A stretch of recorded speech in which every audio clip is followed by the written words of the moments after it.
কিন্তু বাকি পুরো কাজটাই পেসারদের করতে হবে এবং বলতে না বলতেই তিনি যদি পারফর্ম না করেন বললাম খালেদ অফস্টাম্পের অনেক বাইরে সজোরে চালিয়েছিলেন মারিও, ভালো ফিল্ডিং, একটু ওয়াইডিশ পয়েন্ট অঞ্চলে নাইম হাসানের কাছ থেকে রুম পেলে বা ফুলার লেংথে বল পেলে মারিও হিফিরা ছেড়ে দেবেন না, তারা শট খেলবেন। দে আর ইনস্টিংক্টলি অ্যাটাকিং ব্যাটসম্যান, অ্যাটাক খেলার, অ্যাগ্রেসিভ খেলার, অ্যাটাক করার প্রবণতাটা ইতিমধ্যেই সুস্পষ্ট।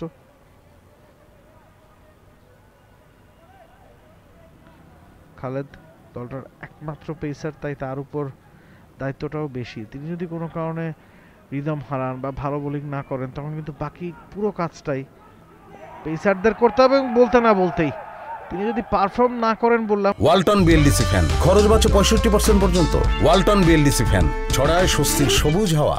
এটুকু শুনেই মনে হয় খালেদের মনটা খারাপ হয়ে গিয়েছিল, because he is the best bowler from first test match, এবং সেই ফর্মটাই টেনে আনলেন মিরপুর শেরে বাংলায়ও। প্রথম উইকেট খালেদের, ফিরতে হচ্ছে মারিউকে। ফোর্থ স্টাম্প করিডোরের বলটা আলতো ব্যাটে খেলার চেষ্টা করেছেন, লাইট এজ নিক উইকেট কিপার সোহানের বিশ্বস্ত হাতে। এই করিডোরটাই মেনটেন করছিলেন তিনি একেবারে শুরু থেকে, যেটা তিনি সিলেট টেস্টেও করেছেন, করে সাফল্য পেয়েছেন, এবং নতুন বলে আরও একবার সেই করিডোরটা মেনটেন করে আরও একটা উইকেট, প্রথম উইকেটটা তিনিই এনে দিলেন। মারিও ফিরছেন 19 বল থেকে 14 রান করে, প্রথম উইকেট, প্রথম সাফল্য বাংলাদেশ এ দলের জন্য। আজকের দিনে হয়তোবা এই ধরনের উচ্ছ্বাস আরও একাধিকবার বাংলাদেশ এ দল করতে চাইবে, ম্যাচের নিয়ন্ত্রণটা পুরোপুরি নিজেদের দিকে নিয়ে নেওয়ার জন্য।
কার্টার, জো কার্টার 78টা ফার্স্ট ম্যাচ খেলেছেন, 4689 রান করেছেন। ভালো ব্যাটার, ভালো ব্যাটিং করেছেনও সিলেটে।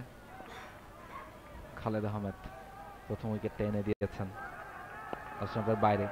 এই জায়গাটাই তিনি বোলিং করে যাচ্ছেন এবং এই জায়গাটাতেই তিনি সাফল্য পাচ্ছেন। প্রথম সাফল্য অলরেডি বাংলাদেশ পেয়ে গেছে খালেদের হাত ধরে। উচ্ছ্বাসটা চোখে মুখে দেখা যাচ্ছে বিজয়, নাইম শেখ, সোহানরা বেশ খুশি। তারা যে চেয়েছিল দ্রুত একটা দুটো উইকেট তুলে নিতে, অন্তত আজকের দিনে আরও একটা উইকেট হয়তো বা তারা তুলে নিতে চাইবে। এই উচ্ছ্বাসের মাঝেই কমেন্ট্রি বক্সে ওয়েলকাম করছি মাজার উদ্দিন অমিকে। ওয়েলকাম মাজার। ধন্যবাদ রাহুল।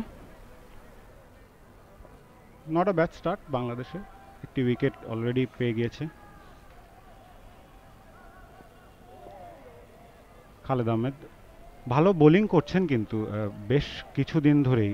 এনসিএল টি20 থেকে আমি তাকে ফলো করছি, এরপর থেকেই কিন্তু তার বোলিংয়ে আপনি দেখবেন যে একটা জায়গা মেনটেন করা এবং পেস ইনক্রিজ হয়েছে কিন্তু যথেষ্ট। খেয়াল করে দেখবেন যদি মাঝে দিয়ে তার পেস কিছুটা কমে গিয়েছিল, ক্যারিয়ারের শুরুর দিকে যে পেস 140+ বল করতেন, মাঝে দিয়ে কিন্তু মিড 130-তে চলে গিয়েছিলেন, বাট এখন আবার সেই রিদমটা তিনি ফিরে পেয়েছেন।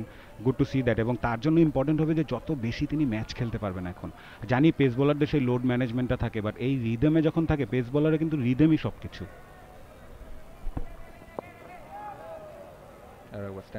সোজা ব্যাটে এক্স্যাক্টলি। এবং আপনি যেটা বলছিলেন যে একটা সময় আমরা মাঝে গিয়ে দেখেছি 130-35-এ বোলিং করছেন, তবে এনসিএল টি-20-র কথা আপনি বললেন এবং বিপিএলও দেখলাম 140, 145 ইভেন তিনি টাচ করেছেন। এবং টি-20 ক্রিকেটেও যে খালেদ আহমেদ যথেষ্ট ইফেক্টিভ হতে পারেন সেটা কিন্তু তিনি মনে হয় এবারের এনসিএল টি-20 এবং বিপিএল দিয়ে তিনি একটা ভালো মেসেজ সিলেক্টর কিংবা টিম ম্যানেজমেন্ট যারা আছেন বা বোর্ডকে তিনি দিতে পেরেছেন যে না টি-20তেও বা সাদা বলের ক্রিকেটেও আমাকে হয়তো বা কনসিডার করা যেতে পারে, সে ধরনের একটা বার্তা তিনি দিয়ে রেখেছেন এবং লাল বলের ক্রিকেটে তো নিয়মিতই পারফর্ম করছেন।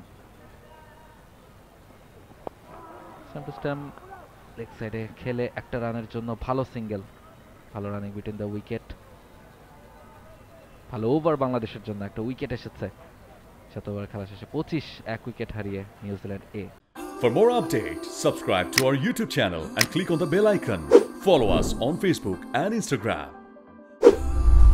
Download T-Sports app to enjoy exciting games and highlights. Visit tsports.com.